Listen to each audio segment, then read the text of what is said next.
పల్నాడు జిల్లా నకిరికల్ యానాది కాలంలో దారుణం జరిగింది. ఆస్తి కోసం సోదరుని హత్య చేసింది సోదరి. గోపికృష్ణ రామకృష్ణను హత్య చేసింది సోదరి కృష్ణవేణి. డిసెంబర్ 10న చున్నితో ఊపిరాడకుండా చేసి గోపికృష్ణను చంపింది కృష్ణవేణి. అయితే నవంబర్ 26న తమ్ముడిని కాల్వలో తోసి చంపింది కృష్ణవేణి.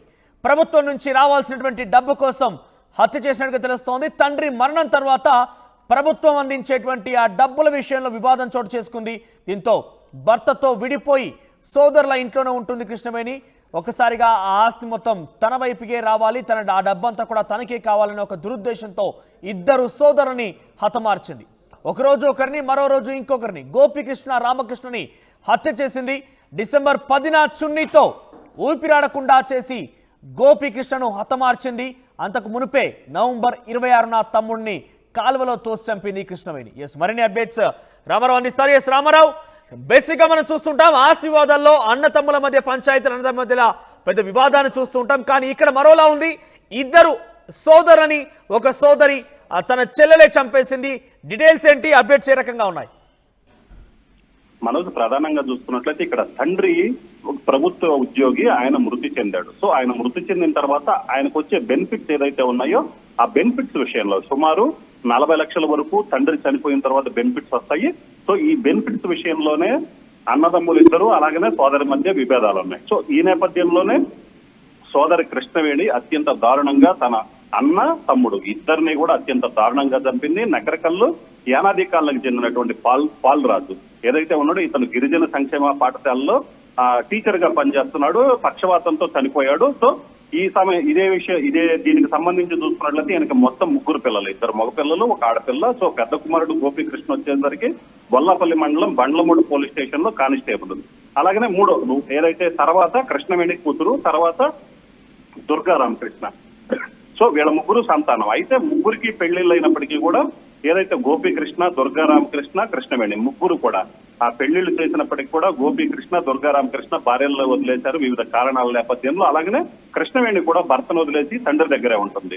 సో ఈ నేపథ్యంలోనే తండ్రి దగ్గరే ఉంటూ తండ్రికి సేవ చేస్తూ ఉంటుంది. తండ్రితో పాటు ఉన్న నేపథ్యంలో ఆయనకు పక్షపాతం వచ్చిన సమయంలో కృష్ణవేణి దగ్గరుండి అన్ని చూసుకుంది. సో ఆయన చనిపోయిన తర్వాత ఈ బెనిఫిట్స్ విషయంలోనే ఈ 3 మధ్య కూడా వివాదాలు తలెత్తాయి. సో ఈ నేపథ్యంలోనే చాలా ప్లాన్డ్ గా బెనిఫిట్స్ ఏదైతే ఉన్నాయో బెనిఫిట్స్ మొత్తం నాకే రావాలి, నేనే సర్వీస్ చేశాను కాబట్టి నాకే బెనిఫిట్స్ రావాలి, ఖచ్చితంగా మీ ఇద్దరికి రావని చెప్పింది. ఈ నేపథ్యంలోనే వాళ్ళు అడ్డు తగలటంతో ఎలాగైనా సరే వీళ్ళని హతమారిస్తే తప్పితే తనకు ఆ బెనిఫిట్స్ రావని భావించింది.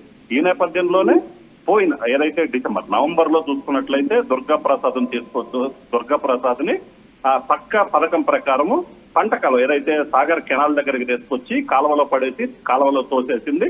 ఆ తర్వాత డిసెంబర్ 10 ఈ నెల 10న ఏదైతే గోపికృష్ణ కానిస్టేబుల్ ఉన్నాడో కానిస్టేబుల్ ని ఆ ఇంటికి తీసుకొచ్చేసి అతనికి కానిస్టేబుల్ కి మద్యం తాగే అలవాటు ఉంది. సో ఈ నేపథ్యంలోనే లిక్కర్ బాగా తాపించిన తర్వాత సున్నితో ఉరేసి సోదరుని కూడా చంపింది. అయితే 2 ఘటనలు కూడా ఒక్కసారి ఏం జరగలేదు. 2 ఘటనలు కూడా వేరు సందర్భాల్లో వేరు ప్రదేశాల్లో జరిగాయి. మొదటి ఘటన తమ్ముడిని ఈ రకంగా చంపేసిన నేపథ్యంలో ఎవరు పసిగట్టలేకపోయారా? అటువంటి కేసులు కానీ అటువంటి సస్పెక్ట్ చేయలేకపోయారా? అంటే కాళ్ళలో పడడం గల కారణం ఏమని చూపించారు అప్పుడు ఆ రోజు?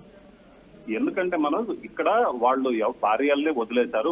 కుటుంబ వివాదాల నేపథ్యంలో భార్యను వదిలేసినటువంటి పరిస్థితి ఉంది. ఏదైతే చిన్న తమ్ముడైనటువంటి రామకృష్ణ. సో అతను ఒంటరిగా ఉంటున్న నేపథ్యంలో అతను కనిపించకుండా పోయినా కూడా ఎవరు అడిగే పరిస్థితి లేదు. ఎందుకంటే ఈ సోదరికి ఆల్రెడీ తెలుసు ఏమే చంపింది కాబట్టి.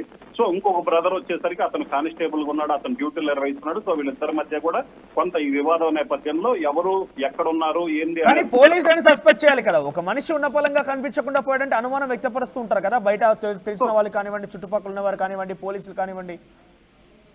ఖచ్చితంగా మనోజ్, ఎందుకంటే ఇక్కడ కానిస్టేబుల్ గా పనిచేస్తున్నటువంటి గోపికృష్ణ డ్యూటీకి రాకపోవడంతో బండ్లమూడి ఎస్ఐ ఆయన మెమో కూడా జారీ చేశారు. తర్వాత దా మెమోకి కూడా సమాధానం రిప్లై రాకపోవడంతోనే డౌట్ వచ్చింది అసలు ఏం జరుగుతుంది. ఎందుకంటే మొదటి సంఘటన నవంబర్ 26 జరిగినటువంటి సంఘటనకు సంబంధించి కాల్లో తోసివేసినప్పుడు ఎటువంటి అనుమానం రాలేదా? చుట్టూండే వాళ్ళు ఎవరు గమనించలేకపోయారా? లేదంటే వాళ్ళ బంధువులు ఇంకెవరైనా అడగాల్సి ఉండే, సస్పెక్ట్ చేయాల్సి ఉండేది?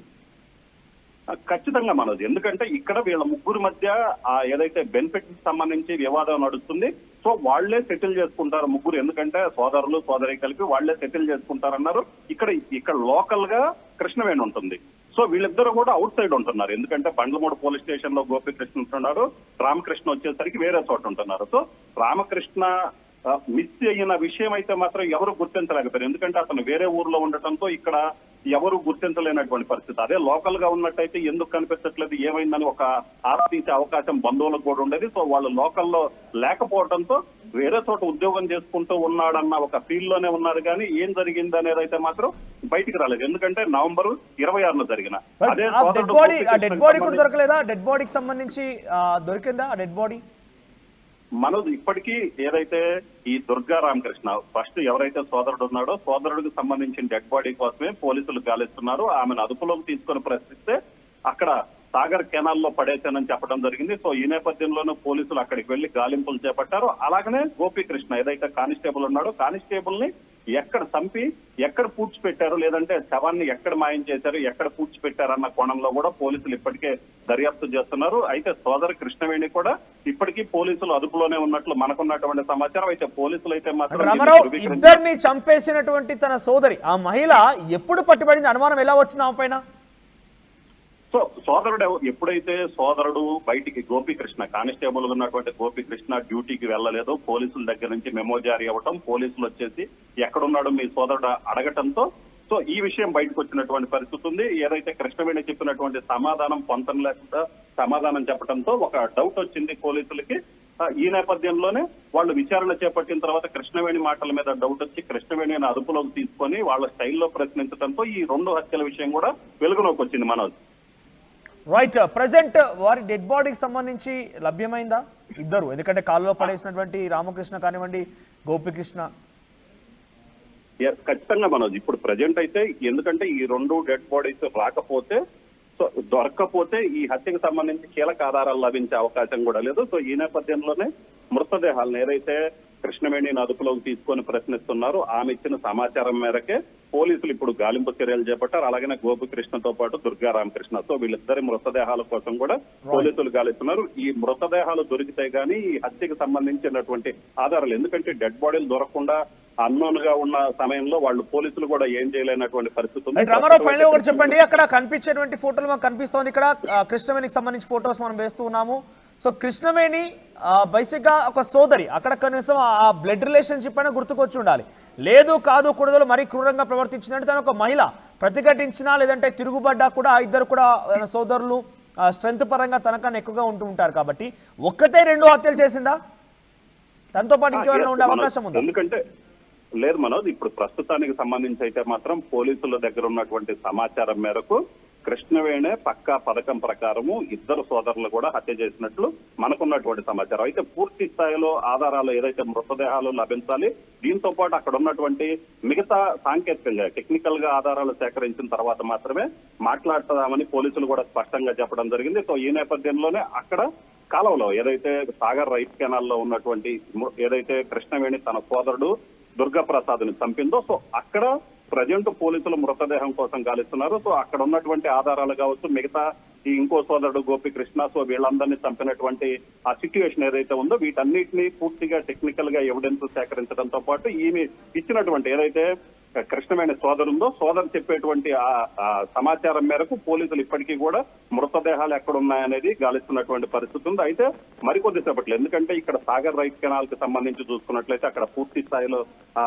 సాగర్ రైట్ కెనాల్ పూర్తి స్థాయిలో ప్రవహిస్తున్న నేపథ్యంలో డెడ్ బాడీలు ఎక్కడికి వెళ్తాయి సో వాటికి సంబంధించి కూడా సమాచారం సేకరిస్తున్నారు. అలాగే గోపికృష్ణ కానిస్టేబుల్ ఎవరైతే ఉన్నారో ఈ కానిస్టేబుల్ కి సంబంధించి మృతదేహాన్ని ఎక్కడ మాయం చేసింది సందర్భంలో సో ఆమెను సో ఈ దీనికి సంబంధించి అతని మృతదేహం కోసం కూడా పోలీసులు గాలిస్తున్నారు.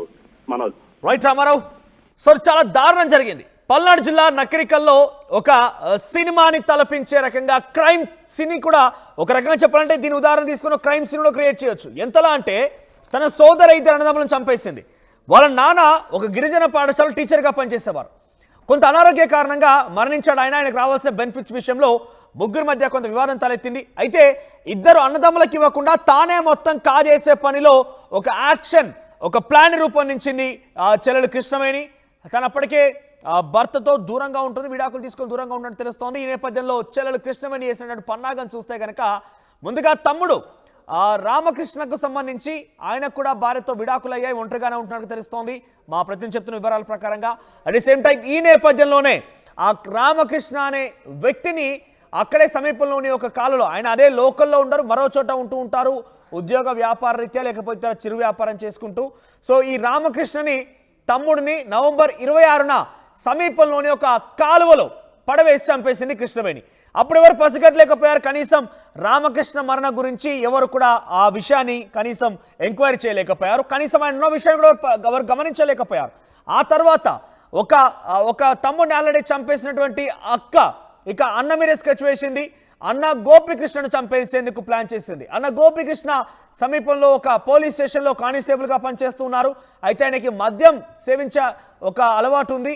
ఈ నేపథ్యంలోనే చెల్లెలు కృష్ణవేణి అన్నకు ఎక్కువగా మద్యం తాగించి ఆ మద్యం మత్తులో ఉన్నటువంటి గోపికృష్ణను కూడా చున్నీతో చంపేసింది. ఈ నేపథ్యం చనిపోయారు. అయితే గోపికృష్ణని కూడా ఒక చోట, తన శవాన్ని కూడా ఒక చోట పూడ్చివేసింది. కొన్ని రోజులుగా పోలీస్ స్టేషన్కి రాకుండా ఉండడంతో పోలీసులు ఆయనకు మెమో జారీ చేశారు. ఆ తర్వాత అన్వేషిస్తే ఏం జరిగింది, ఏం కథ అనేది పూర్తిగా వివరాలు సేకరించే పనిలో పడ్డారు పోలీసులు. ఈ నేపథ్యంలో కృష్ణవేణి బండారం బట్టబయలైంది. పోలీసుల స్థాయిలో ఎంక్వైరీ చేసిన తర్వాత ఈ పూర్తి విషయాన్ని కృష్ణవేణి చెప్పింది.